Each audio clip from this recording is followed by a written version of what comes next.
लड़के लेंगे, भिड़ के लेंगे, छीन के लेंगे उत्तराखंड, छीन के लेंगे उत्तराखंड, शहीदों की कसम हमें है, मिल के लेंगे उत्तराखंड, मिल के लेंगे उत्तराखंड। आज हमारा बच्चा रोड में जाओ नशेड़ी बना हुआ है, लेकिन हम बड़े शांति प्रिय लोग रहे। और जिस तरह की गतिविधियां यहाँ हो रही हैं, ये उत्तराखंड का चरित्र तो नहीं है कि हमारी बेटियां अपने ही गांव में, अपने ही घर में सुरक्षित नहीं है। उत्तराखंड राज्य का इतिहास स्कूलों में शामिल किया जाए, पाठ्यक्रम में शामिल करो।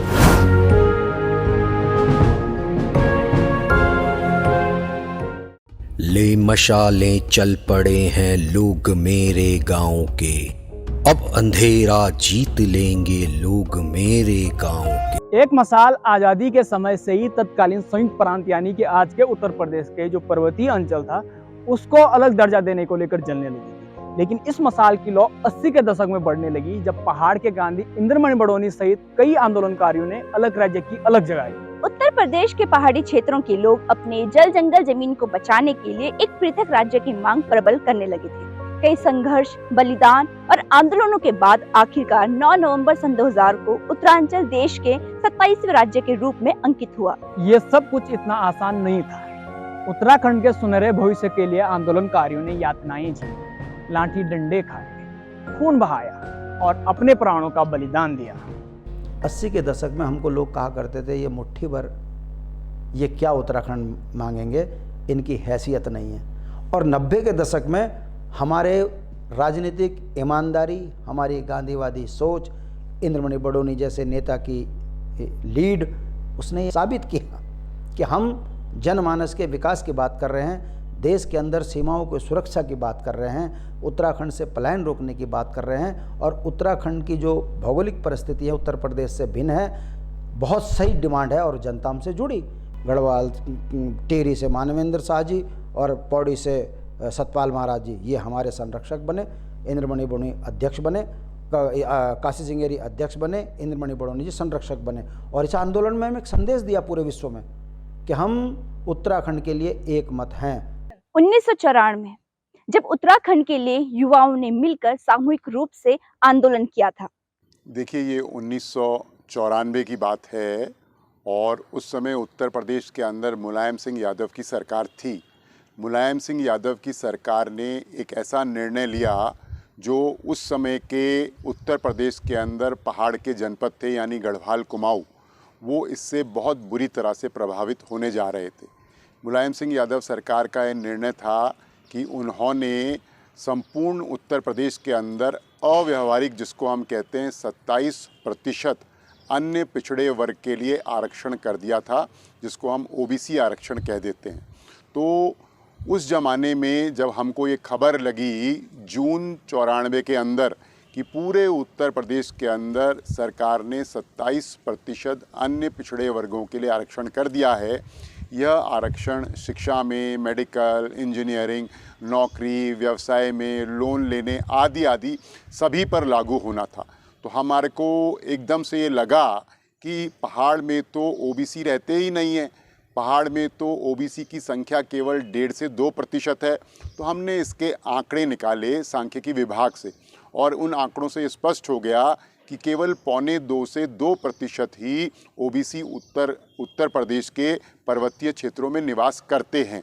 तो यह हमारे को भय हो गया कि अब उत्तर प्रदेश के जो मैदानी क्षेत्र के लोग हैं, अब पहाड़ों में शिक्षा में, नौकरियों में, मेडिकल इंजीनियरिंग में, व्यावसायिक कोर्सेज में या व्यवसाय में भी सब जगह उत्तर प्रदेश के मैदानी क्षेत्र के लोग पहाड़ में काबिज हो जाएंगे। हमारे शिक्षा, स्वास्थ्य, नौकरी, रोजगार, व्यवसाय सब पर उनका कब्ज़ा हो जाएगा। तो हमने यहाँ उस समय में डीएवी कॉलेज छात्र संघ का अध्यक्ष रहा, तो हमने आंदोलन प्रारंभ कर दिया विद्यार्थियों को लेकर। देहरादून से प्रारंभ किए इस आंदोलन को हमने पहले गढ़वाल और उसके बाद संपूर्ण उत्तराखंड में अन्य पिछड़े वर्ग के लिए जो अव्यावहारिक, पहाड़ की दृष्टि से ये 27% जो अन्य पिछड़े वर्ग के लिए आरक्षण था, ये पहाड़ के लिए अव्यावहारिक था, इसको वापस लेने की मांग के साथ ये आंदोलन शुरू हुआ।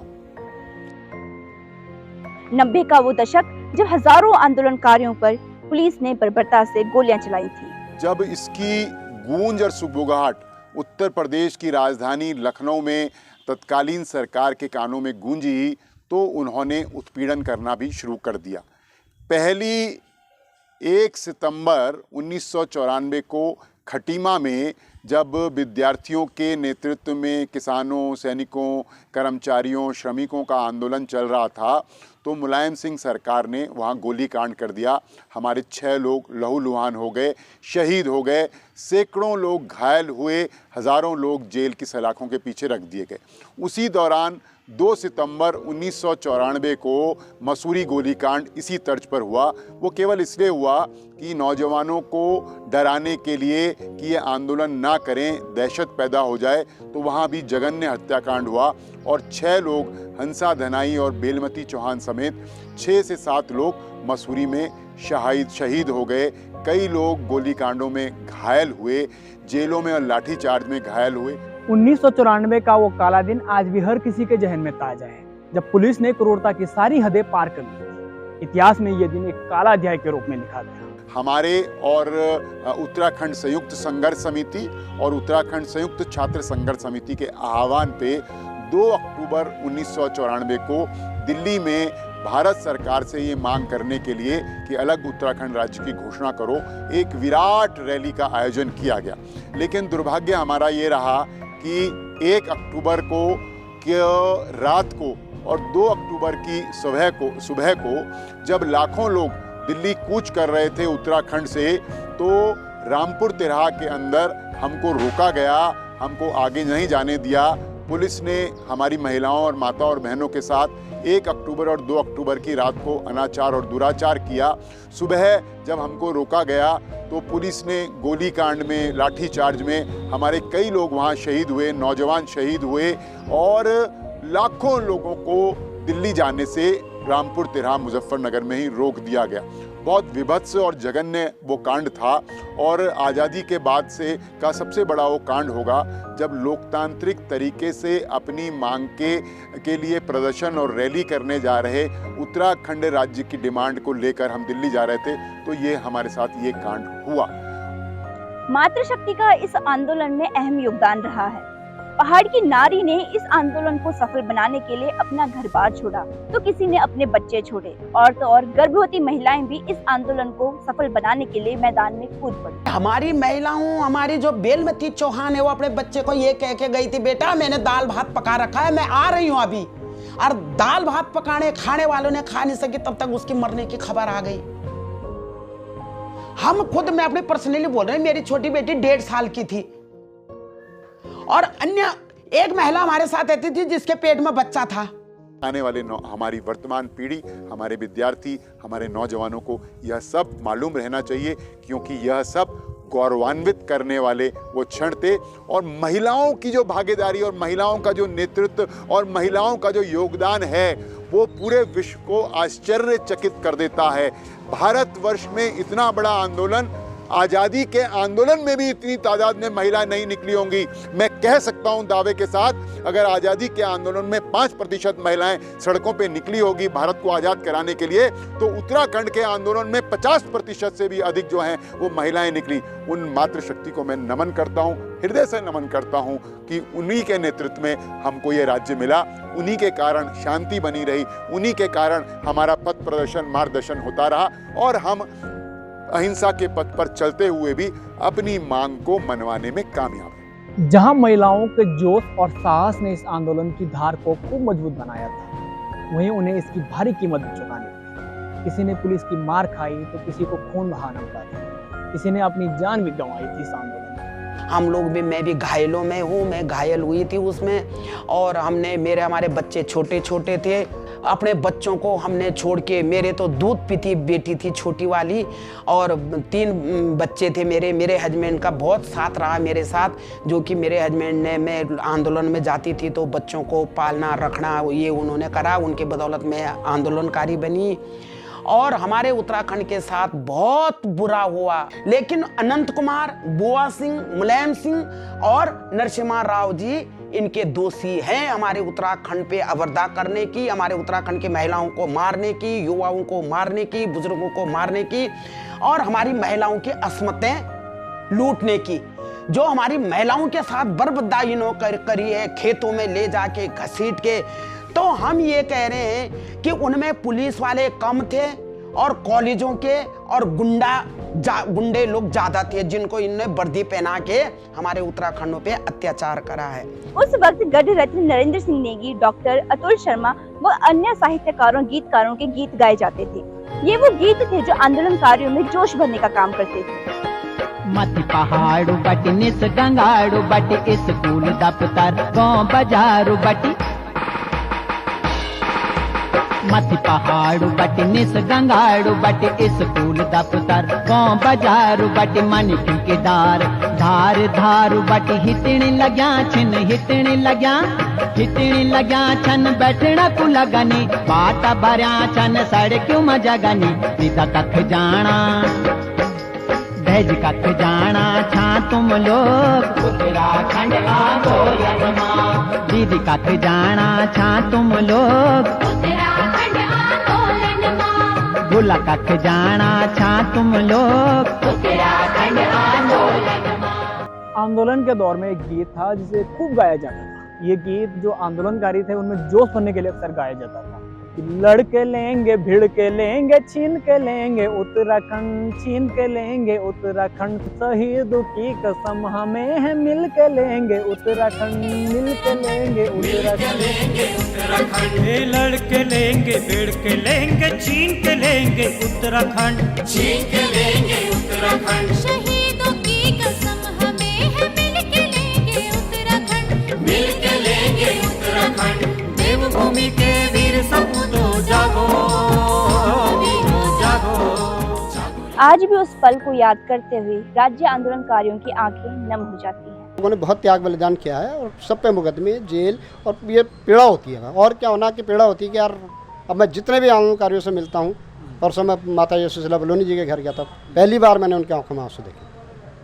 वो बीमार हैं, बहुत स्वस्थ हैं, कमज़ोर हैं, बीमार, लेकिन बोल पड़ी कि वो नहीं हुआ जो हम जिसके लिए मैंने हड्डियाँ तोड़ाई हैं।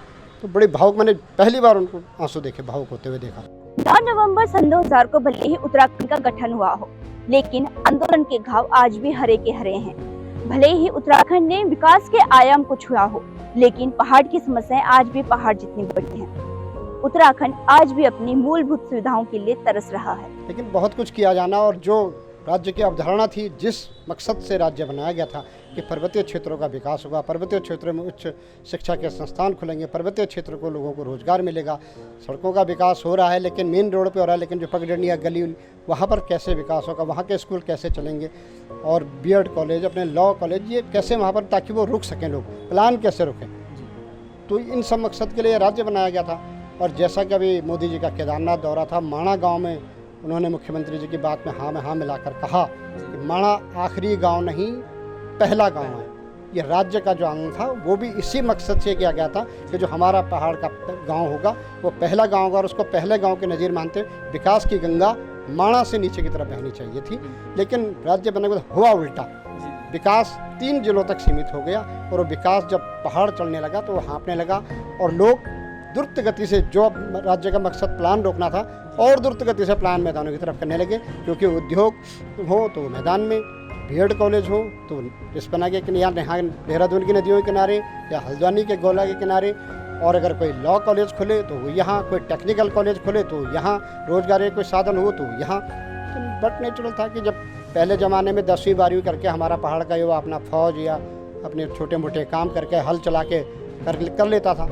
अब जब से ये टेक्निकल कॉलेज और उच्च हायर एजुकेशन का चला है मामला, तो इंटर करने से काम नहीं चलता। तो उससे क्या हो रहा है कि हमारा पहाड़ का युवा, उसके माँ बाप सोचते हैं कि मेरा बच्चा भी पढ़े, तो बीएड कहाँ करेगा, बीटेक कहाँ करेगा, डॉक्टर की पढ़ाई कहाँ करेगा, लॉ की डिग्री कहाँ से लेगा, सब देहरादून। एक पहाड़ी राज्य के तौर पर जिस प्रदेश की बुनियाद रखी गई थी, उसके पहाड़ आज भी उस विकास की बाट जोड़ रहे हैं जिसका वो कभी सपना देखा करते थे। 22 वर्ष का उत्तराखंड होने के बाद भी उसको अस्थायी राजधानी नहीं मिल पाई। देहरादून आज भी अस्थायी राजधानी बनी हुई है, जबकि आंदोलनकारियों का सपना था कि गैरसैंण अस्थायी राजधानी हो। और राजधानी जो है आज तक अस्थायी से स्थायी नहीं करी, जबकि सबको पता है गैरसैंण, सबके हम नारे लगाते थे, लखनऊ नहीं गैरसैंण चाहिए, गैरसैंण हमारा नारा होता था। राज्य पहली गैरसैंण में चंद्रनगर घोषित कर दी थी राजधानी, 250 करोड़ का भवन बनवा दिया हरीश रावत जी ने। ये कहा कि भाई वहाँ सत्र करेंगे, अब वो सत्र में भी कहते हैं ठंड लग रही है। फिर कि ग्रीष्मकालीन करेंगे, अब वो ग्रीष्मकालीन में भी वहाँ नहीं जाते। हमारे सीमांत क्षेत्र में हमारे नागरिक थे, वो विकास से दूर थे, इसलिए वो धीरे धीरे पलायन कर रहे थे। इस चीज़ को लेकर हमने कहा कि उत्तर प्रदेश एक विशालकाय राज्य है, उस राज्य के टुकड़े होने चाहिए और हमारी भौगोलिक परिस्थिति उत्तर प्रदेश से भिन्न है। यदि उत्तराखंड राज्य बनेगा तो यहाँ विकास के ताने बाने होंगे और उससे उत्तराखंड से पलायन रुकेगा, सीमाएं सुरक्षित होंगी। लोकल जितना सीमाओं में लोकल व्यक्ति काम करता है, जितना सेना करती है, उससे ज़्यादा लोकल भी काम करता है। मगर दुर्भाग्य देखिए कि इतना बड़े लंबे आंदोलन के बाद 22 सालों में 42 से ज़्यादा शहादतें देने के बाद जिस अवधारणा के लिए राज्य मांगा था, मैं आपके माध्यम से मैं बोलना चाहता हूँ, क्या उत्तराखंड के कानून बना अपना? नहीं। क्या उत्तराखंड से पलायन रुका है? नहीं। क्या राजधानी का मसला ठीक हुआ है? नहीं। क्या उत्तराखंड के मूल निवासियों के अधिकार संपन्न हो रहे हैं? नहीं। क्या हमारे को जंगल में अधिकार मिला है? नहीं। क्या हमारा पानी पे अधिकार है? नहीं। तो हमने राज्य बनाया किसके लिए? केवल एक टुकड़ा मात्र, और इस टुकड़े में भी वो लोग ताकतवर हो गए जो राज्य विरोधी थे। वो भाजपा का मेंबर बनो, कांग्रेस का मेंबर बनो और उत्तराखंड को लूटो। तो जो मूल अवधारणा उत्तराखंड की थी कि राज्य बनने के बाद उत्तराखंड की बोली, भाषा, संस्कृति, पलायन, राजधानी, सीमाओं में मानव को बसाएंगे ताकि उत्तराखंड का चौमुखी विकास हो, मगर इसके ठीक विपरीत उल्टा काम हुआ है। भ्रष्टाचार, बेईमानी, परिवारवाद और राष्ट्रवाद के नाम पर लूट, उसका परिणाम आपके सामने है कि योजना 1 रुपये की, खर्चा 100 रुपये, परिणाम कर्ज में डूब गए। अगर ये विकास है तो इस अवधारणा के लिए हमने राज्य की मांग नहीं करी थी। हमने चने खाकर उत्तराखंड आंदोलन को चलाया था और ये उम्मीद थी कि हमारा राज्य विकास से जुड़ेगा। विकास तो नहीं हुआ, हाँ, कर्ज में हम डूब गए, राष्ट्र के नाम पर हम ठगे गए। आज भी कई आंदोलनकारियों के परिवार वालों के साथ उत्तराखंड न्याय नहीं कर पाया। हमें राज्य तो मिल गया, लेकिन हम अपनी मूल अवधारणा से भटक गए हैं।